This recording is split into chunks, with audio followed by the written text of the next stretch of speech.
Hello everyone. आज हम लोग डिस्कस करेंगे कि आइसोथर्मल प्रोसेस के लिए स्लोप क्या होती है और एडियाबेटिक प्रोसेस के लिए स्लोप क्या होती है, और ये भी देखेंगे कि किसी आइसोथर्मल कर्व और एडियाबेटिक कर्व के स्लोप में क्या रिलेशन होता है। तो सबसे पहले देखते हैं कि ये स्लोप क्या है। इसे हिंदी में हम लोग ढलान कहते हैं। तो ये एक मैथमेटिकल टर्म है और इसे मैथमेटिकली रिप्रेजेंट किया जाता है। तो मान लीजिए कोई हमारे पास लाइन है और हमें इसका स्लोप पता करना है। तो इसके लिए हमें क्या करना पड़ेगा? इसके लिए हमें पहले कोऑर्डिनेट सिस्टम ड्रॉ करना पड़ेगा। ये हम क्या करेंगे, एक्स एक्सिस ड्रॉ कर देंगे इसके ओरिजिन से। ओरिजिन ले ले 0,0 और ये वाई एक्सिस ड्रॉ कर देंगे। ठीक है, कोई लाइन है, हमें इसका स्लोप देखना है कि कितना है। तो ये जो एंगल हॉरिजेंटल से ड्रॉ कर रही होगी, ये जो लाइन है ये हॉरिजेंटल के साथ जो एंगल ड्रॉ कर रही होगी, इसी को बोलते हैं हम लोग स्लोप। अब इस लाइन के लिए स्लोप की वैल्यू होगी क्या? तो हम देखेंगे कि ये लाइन जो है इसका एक्स पे प्रोजेक्शन मान लीजिए है dx और y पे प्रोजेक्शन मान लीजिए है dy। तो ये ट्रायंगल हमारा फॉर्म होगा। इसमें tan थीटा लगा दें। tan थीटा क्या होता है? Perpendicular upon base. तो परपेंडिकुलर ये वाला सामने वाला होगा dy अपॉन dx। तो इस लाइन के लिए जो हमारी स्लोप होगी tan theta is equal to dy by dx होगी। इसे कहीं कहीं कहीं पर m भी लिखते हैं, इसे बोलते हैं स्लोप। तो स्लोप को tan थीटा से भी रिप्रेजेंट करते हैं और सिर्फ थीटा से भी कहीं कहीं रिप्रेजेंट करते हैं और कहीं कहीं m से भी लिखते हैं। तो स्लोप होती क्या है एक्चुअल में? स्लोप होती है ये dy बाई dx, मतलब y पे जो डिस्टेंस होती है और x पे जो डिस्टेंस होती है। अगर इसी जगह पे ये जो x है, x की जगह पे क्या हो जाए? वॉल्यूम हो जाए, और y एक्सिस पे क्या हो जाए? प्रेशर हो जाए। तो इसी लाइन के लिए मेरा स्लोप क्या हो जाएगा? tan theta is equal to dp। y वाला है तो यहां y की जगह पे p हो गया है, dp अपॉन dv। तो अगर हम x एक्सिस पे वॉल्यूम को ले लें और y एक्सिस पे प्रेशर को ले लें तो हमारा स्लोप हो जाएगा tan theta is equal to dp by dv। ठीक है, तो हमें पता है कि जो लाइन होती है उसका स्लोप क्या होता है? यूनिफॉर्म होता है, जबकि कर्व के लिए ऐसा नहीं होता है। फॉर एग्जांपल हमारे पास ये क्या है, कोई एक्स वाई एक्सिस है। मान लीजिए हमारे पास ये कर्व है, ऐसे फॉर एग्जांपल ये कर्व है, इसका स्लोप देखना है। तो हम इसका यूनिफॉर्म स्लोप नहीं निकाल सकते हैं क्योंकि इसका स्लोप हर पॉइंट पे चेंज होगा। अब फॉर एग्जांपल इस पॉइंट पे हमको देखना है कि इस कर्व का स्लोप कितना है। तो इस पॉइंट पे हमें क्या करना पड़ेगा? टेंजेंट ड्रॉ करना पड़ेगा। इस तरीके से ये इसको टच करती हुई ऐसे क्या करेंगे हम लोग? इसे टेंजेंट ड्रॉ करेंगे। यह रह गई हमारी टेंजेंट। तो ये जो टेंजेंट यहां से एंगल बनाएगी, यही इसका इस कर्व का इस पॉइंट पे स्लोप होगा। अब अगर जो इसमें आगे बढ़ते हैं, फॉर एग्जांपल ये पॉइंट यहां है, तो इस बार क्या करना पड़ेगा? इसको टच करते हुए यहां से टेंजेंट ड्रॉ करनी पड़ेगी इस तरीके से। ये हो जाएगा, मान लो पहला वाला θ1 है तो θ2। तो इस केस में क्या है, ये जो कर्व है हर पॉइंट पे इसका स्लोप चेंज होता रहता है। और हम देखेंगे कि जब इस पॉइंट से यहां पर आएंगे तो θ2 क्या होगा? ग्रेटर देन θ1 होगा। मतलब कर्व पे हम जब इस पॉइंट पे होंगे तो यहां पर स्लोप पहले वाली पोजीशन के स्लोप से ज्यादा होगा, जबकि लाइन में आप कहीं पे भी जाते जाइए हर जगह पर आपका थीटा सेम रहेगा। तो जब थीटा सेम रहेगा तो आपकी स्लोप चेंज नहीं होगी, और कर्व के हर पॉइंट पे स्लोप चेंज होती रहती है। तो हमने बताया ना कि बस एक मैथमेटिकल टर्म है। इसी टर्म के हिसाब से हम लोग क्या करेंगे? आइसोथर्मल प्रोसेस के लिए कर्व ड्रॉ करेंगे और फिर स्लोप देखेंगे कितनी आती है, और उसी तरीके से एडियाबेटिक प्रोसेस के लिए कर्व ड्रॉ करेंगे, फिर देखेंगे स्लोप कितनी आती है। तो अल्टीमेटली हमें निकालना क्या है कि वाई एक्सिस पे वेरिएशन कितना हो रहा है और एक्स एक्सिस पे वेरिएशन कितना हो रहा है। उसी का रेशियो हमें क्या बताएगा? अगर कर्व है तो वो पार्टिकुलर पॉइंट पे स्लोप बताएगा, अगर लाइन है तो वो स्लोप क्या होगा? यूनिफॉर्म होगा।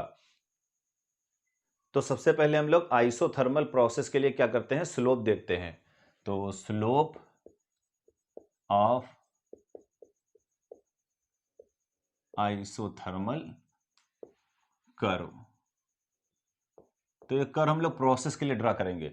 हमें पता है कि अगर कोई प्रोसेस आइसोथर्मल परफॉर्म होती है तो वो PV is equal to constant law को फॉलो करती है। इसे बॉयल्स लॉ बोलते हैं। अगर कांस्टेंट टेम्परेचर पे कोई प्रोसेस परफॉर्म हो रही है, आइसोथर्मल प्रोसेस मतलब कांस्टेंट टेम्परेचर पे प्रोसेस, ऐसी प्रोसेस जिसमें टेम्परेचर चेंज ना हो आइसोथर्मल प्रोसेस कहलाती है। और आइसोथर्मल प्रोसेस में कोई भी गैस या फिर कोई भी सिस्टम जिस पे आइसोथर्मल प्रोसेस परफॉर्म हो रही है उसमें टेम्परेचर कांस्टेंट रहता है, प्रेशर और वॉल्यूम क्या होते हैं, एक दूसरे के इनवर्सली प्रोपोर्शनल होते हैं। तो जब उनको हम लोग इस तरीके से भी लिख सकते हैं, PV is equal to constant, और इसे बॉयल्स लॉ भी कहते हैं। अगर हम किसी आइसोथर्मल प्रोसेस को PV डायग्राम पे ड्रॉ करें, फॉर एग्जांपल ये हमने ड्रॉ किया, एक्स एक्सिस पे वॉल्यूम ले लिया, वाई एक्सिस पे प्रेशर ले लिया। मान लीजिए हम कंप्रेशन कर रहे हैं, स्टेट 1 पे हैं, किसी सिस्टम में क्या है, कोई गैस भरी हुई है और हमने क्या किया, कंप्रेशन किया, बट आइसोथर्मली किया। तो प्रेशर और वॉल्यूम क्या करेगा, इस तरीके से वेरी करेगा, इस तरीके से वेरी करेगा और स्टेट 2 पे पहुंच जाएगा। तो ये प्रोसेस क्या करेगी, ये परफॉर्म हो जाएगी 1 to 2। ठीक है, तो ये प्रोसेस क्या हो जाएगी, आइसोथर्मल प्रोसेस, क्योंकि हमें इससे दिख भी रहा है प्रेशर क्या है, वॉल्यूम के इनवर्सली प्रोपोर्शनल। तो जब आप प्रेशर बढ़ाओगे तो वॉल्यूम घटेगा। तो इस तरीके से ये हमें कर्व दिखेगा। अब हमें क्या निकालना है, अब हमें निकालना है आइसोथर्मल प्रोसेस में जो हमने कर्व ड्रॉ किया है इसका स्लोप निकालना है। तो स्लोप निकालने के लिए हमने बताया था क्या, एक मैथमेटिकल टर्म है, हमें क्या निकालना पड़ेगा, प्रेशर कितना वेरी कर रहा है और वॉल्यूम कितना वेरी कर रहा है। तो हम लोग क्या करेंगे, इस इक्वेशन को पार्शियली डिफरेंशिएट कर देंगे। तो क्या करेंगे, पार्शियली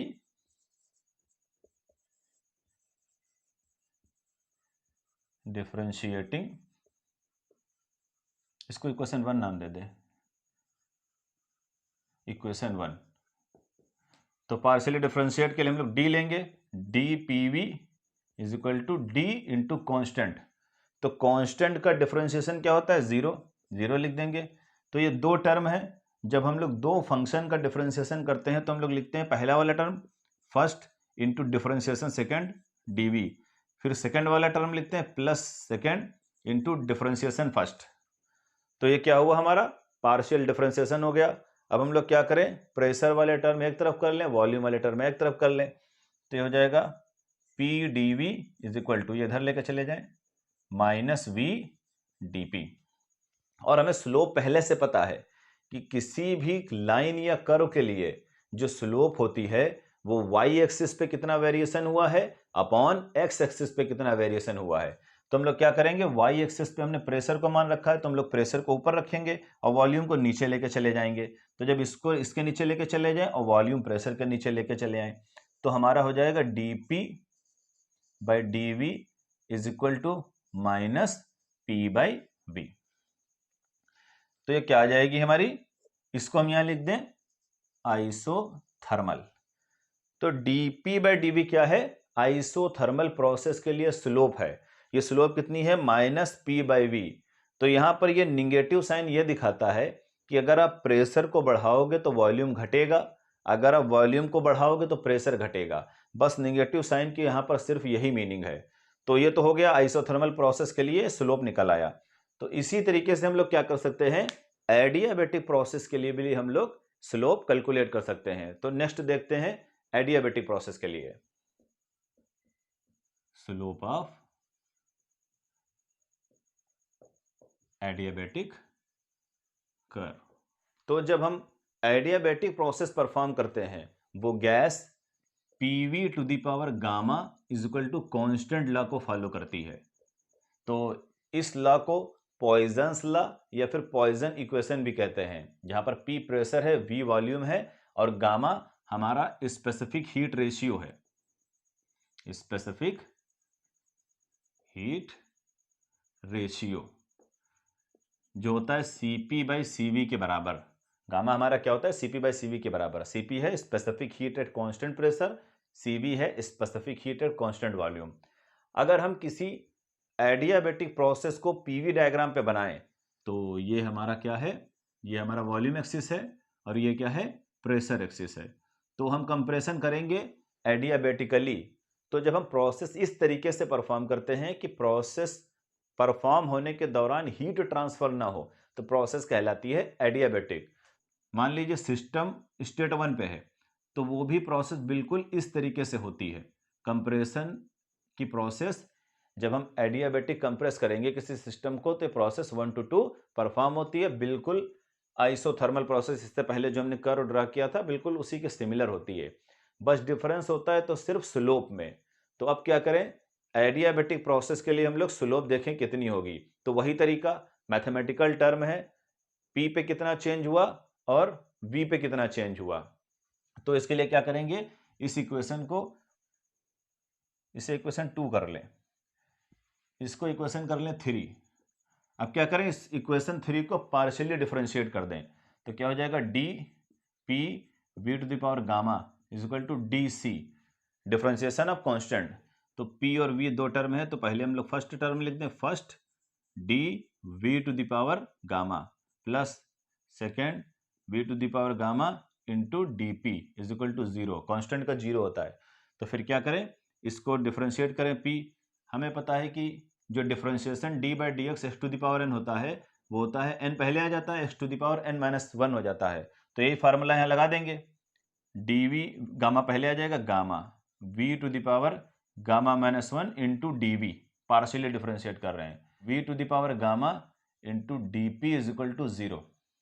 अब क्या करें, प्रेशर वाले एक तरफ कर दें, वॉल्यूम वाले एक तरफ कर दें, तो ये P v to the power gamma minus 1 into gamma into d v is equal to minus v to the power gamma into D p, ये उधर जाएगा, निगेटिव हो जाएगा।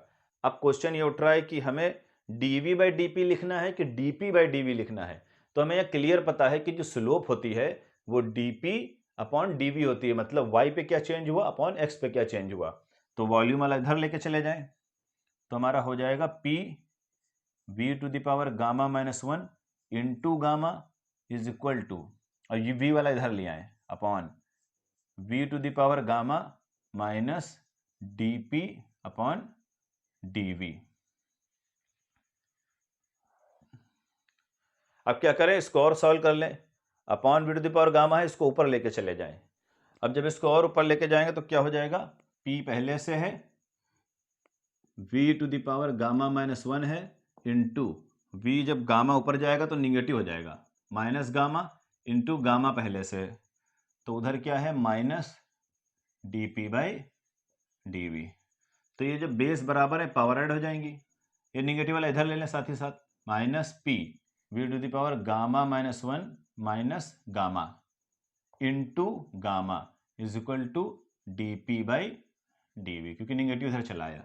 तो ये देखें, इसमें कुछ कट जाएगा, पावर में देखें ये कट जाएगा, ये गामा गामा कट जाएगा, ठीक है। तो क्या बचेगा, minus p into v to the power minus 1 into gamma is equal to d p by d v. तो v को नीचे लेके चले जाएं क्योंकि इनवर्स है, तो ये हो जाएगा माइनस गामा पहले लिख दें, gamma into p by v is equal to d p by d v. यहां लिख दें एडियाबेटिक, क्योंकि हम लोग एडियाबेटिक के लिए स्लोप कैलकुलेट कर रहे हैं। इसको दे दें इक्वेशन 4, ठीक है, उसको उतार लें, फिर हम लोग नेक्स्ट प्रोसीड करें। Comparing equation second and fourth, जब उसको कंपेयर करोगे dp बाई dv एडियाबेटिक के लिए, एडियाबेटिक इक्वल टू, तो हम यहां देखें, ये जो हमारा माइनस पी बाई वी है, तो ये गामा अलग कर दें, ये जो हमारा माइनस पी बाई वी है वो डायरेक्ट किसके बराबर है, dp बाई dv आइसोथर्मल के लिए। तो हम लोग यहां क्या लिख दें, gamma into dp by dv isothermal.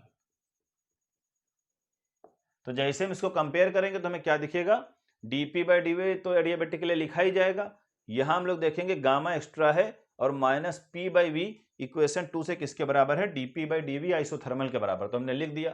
तो हमें इससे यह पता चला कि जो एडियाबेटिक स्लोप होता है, स्लोप ऑफ एडियाबेटिक कर्व, वो किसके बराबर होता है, वो होता है gamma times slope of isothermal curve के, gamma times slope of isothermal curve के। तो इससे यह भी पता चला कि जो एडियाबेटिक कर्व का स्लोप होता है वो हमेशा ज़्यादा होता है आइसोथर्मल स्लोप के कंपेयर में। तो हम लोगों ने अभी इसमें यह देखा कि जब इनके पीवी डायग्राम बन रहे थे आइसोथर्मल के और एडियाबेटिक के, तो ये क्या दिख रहे थे, बिल्कुल सिमिलर दिख रहे थे। तो हमने बताया था कि इसमें स्लोप में डिफरेंस होता है, बाकी ये सिमिलर डायग्राम बनते हैं। तो अब क्वेश्चन ये उठता है कि हम लोग अलग अलग डायग्राम से इनके स्लोप के बारे में अंदाजा लगा सकते हैं। तो हम मैथमेटिकली तो इनके स्लोप को कैलकुलेट कर सकते हैं, पर अलग अलग अंदाजा लगा पाना हमें क्या है, थोड़ा डिफिकल्ट है। तो हम लोग करते क्या है, इन दोनों कर्व को एक ही ग्राफ पे बना लेते हैं। फॉर एग्जांपल मान लीजिए ये हमारा क्या है, ये वॉल्यूम एक्सिस है, ये प्रेशर एक्सिस है। तो मान लीजिए हमारे पास दो कर्व थे, एक ऐसा था और एक क्या था, इस तरीके का था। ये दोनों कर्व एक पॉइंट पे काट रहे थे। अब हमें पता करना है इन दोनों कर्व में से कौन आइसोथर्मल है और कौन एडियाबेटिक है। तो सबसे पहले हम लोग क्या करेंगे, जिस पॉइंट पर ये कट कर रहे हैं उस पर हॉरिजॉन्टल रेफरेंस लाइन ड्रॉ करेंगे। इसे हम लोग बोलते हैं रेफरेंस लाइन। ये रेफरेंस लाइन ड्रॉ करने के बाद हम लोग देखेंगे कि ये जो कर्व हैं इनके इंक्लाइनेशन कितने हैं, मतलब ये हॉरिजॉन्टल या फिर रेफरेंस लाइन से कितना एंगल बना रहे हैं। तो ये पहला वाला कर्व, इसको हम दे दें नंबर 1, ये दूसरे कर्व को दे दें नंबर 2। तो इधर से देखें तो ये वाला कर्व क्या बना रहा है, मान लीजिए θ1 एंगल बना रहा है। और ये रेफरेंस लाइन से, जो कि ये क्या है, वॉल्यूम एक्सिस के बिल्कुल पैरेलल है, तो ये भी हॉरिजॉन्टल होगी। और ये जो कर्व 2 है, ये रेफरेंस लाइन से जो एंगल बना रहा है वो है θ2। ठीक है, अब इधर से भी मेजर कर सकते हैं। तो ये वाला क्या है, कर्व 1, इधर से एंगल बना रहा है θ1, और ये कर्व 2 है, इधर से एंगल बना रहा है ये वाला θ2। तो इसमें हम लोग देखेंगे कि ये जो हमारा θ2 है वो बड़ा है θ1 से। तो जब θ2 बड़ा होगा θ1 से, तो इसका मतलब है tan θ2 भी बड़ा होगा tan θ1 से। और tan θ क्या रिप्रेजेंट करता है, स्लोप को रिप्रेजेंट करता है। तो हमें यहां क्लियरली दिख रहा है ये जो कर्व 2 है इसका स्लोप ज्यादा होगा कंपेयर टू कर्व 1 के। तो कर्व 2 हमारा क्या हो जाएगा, ये कर्व 2 ये हमारा हो जाएगा एडियाबेटिक कर्व। Adiabatic curve. और कर्व 1 जो है ये क्या हो जाएगा, ये पहला वाला कर्व, ये हो जाएगा हमारा आइसोथर्मल कर्व। अब क्वेश्चन ये उठ रहा है कि हम लोग थीटा से कैसे जान गए रेफरेंस लाइन ड्रॉ करके। तो अभी हम लोग ऊपर कैलकुलेट कर चुके हैं, अभी हम लोग ये कैलकुलेट कर चुके हैं कि आइसोथर्मल कर्व जो होता है वो एडियाबेटिक से कम होता है। मतलब एडियाबेटिक कर्व गामा टाइम्स होता है आइसोथर्मल कर्व का। तो ये ऑलरेडी ऊपर प्रूव कर चुके हैं, बट हमने क्या किया, अलग अलग जो पीवी डायग्राम थे उनके कर्व को एक ग्राफ पे ड्रॉ कर लिया। फिर जिस पॉइंट पे कट कर रहे थे वहां से रेफरेंस लाइन डाली और देखा कि रेफरेंस लाइन से दोनों कर्व कितने एंगल बना रहे हैं। फिर हमने पाया कि कर्व 1 जो है θ1 एंगल बना रहा है, कर्व 2 θ2 एंगल बना रहा है। फिर जब इनको कंपेयर किया तो पता चला कि θ2 ग्रेटर देन है θ1 से। तो जिसका थीटा ज्यादा होगा स्लोप उसका ज्यादा होगा। तो जिसका स्लोप ज्यादा होगा वो हमेशा एडियाबेटिक कर्व होगा। तो कर्व 2 को हमने क्या लिख दिया, एडियाबेटिक कर्व, और कर्व 1 क्या है, आइसोथर्मल कर्व। हमारे पास एक सिंपल तरीका भी है, अगर कोई दो कर्व दिए हैं हमें पता करना है कि कौन सा कर्व एडियाबेटिक है और कौन सा आइसोथर्मल है, तो इसे आप बहुत ही जनरल तरीके से भी पता कर सकते हैं। अब क्या करिए, इस कर्व के ऊपर अपने आप को इमेजिन करिए। फॉर एग्जांपल आप यहां पर हैं, ठीक है, अपने आप को इमेजिन करिए कर्व पे। इन दोनों कर्व में से जिस कर्व पे आपको चढ़ने में ज्यादा इफर्ट लगाना पड़े, ज्यादा मेहनत पड़े, तो वो कर्व हमारा क्या होगा, एडियाबेटिक कर्व होगा। अब क्वेश्चन ये उठ रहा है कि ये कैसे पॉसिबल है। तो देखिए ये मान लीजिए हमारा कर्व 2 है, तो जब आप इसके ऊपर चढ़ेंगे तो आपको ज्यादा इफर्ट लगाना पड़ेगा कर्व 1 पे चढ़ने के कंपेयर में। आप कर्व 1 पे चढ़िए, ये वाला 1 कर्व है, इस पे आप आसानी से चढ़ते चले जाएंगे। बट जैसे 2 पे चढ़ेंगे तो आपको ज्यादा इफर्ट लगाना पड़ेगा। ज्यादा इफर्ट इसलिए लगाना पड़ेगा क्योंकि कर्व 2 का स्लोप कर्व 1 से ज्यादा है। अब जिस कर्व का स्लोप ज्यादा होता है वो हमेशा एडियाबेटिक कर्व होता है, ये हम लोग पहले ही पता कर चुके हैं। क्योंकि एडियाबेटिक कर्व का स्लोप जो होता है वो आइसोथर्मल के गामा टाइम्स होता है, और गामा की वैल्यू हमेशा 1 से बड़ी होती है। गामा हमने बताया था क्या है, स्पेसिफिक हीट कांस्टेंट है, ये Cp/Cv का रेशियो होता है और ये डिफरेंट डिफरेंट गैस के लिए डिफरेंट डिफरेंट होता है। गामा की वैल्यू 1.67 होती है मोनोटॉमिक गैस के लिए और गामा की वैल्यू 1.4 होती है डाइएटॉमिक के लिए और 1.33 होती है पॉलीएटॉमिक के लिए। तो ये 1 से जब बड़ा है तो ये जो एडियाबेटिक कर्व का स्लोप होगा वो हमेशा आइसोथर्मल से ज़्यादा होगा। तो जब दो कर्व दिए हों तो हम लोग क्या कर सकते हैं, नॉर्मल तरीके से अपने आप को इन कर्व पे इमेजिन करके और जिस कर्व पे चढ़ने में हमें ज़्यादा एफर्ट लगाना पड़ेगा वो कर्व क्या होगा, एडियाबेटिक, क्योंकि इसकी स्लोप ज़्यादा होगी। तो यहाँ हमारा लेक्चर कंप्लीट हुआ। Thanks for watching.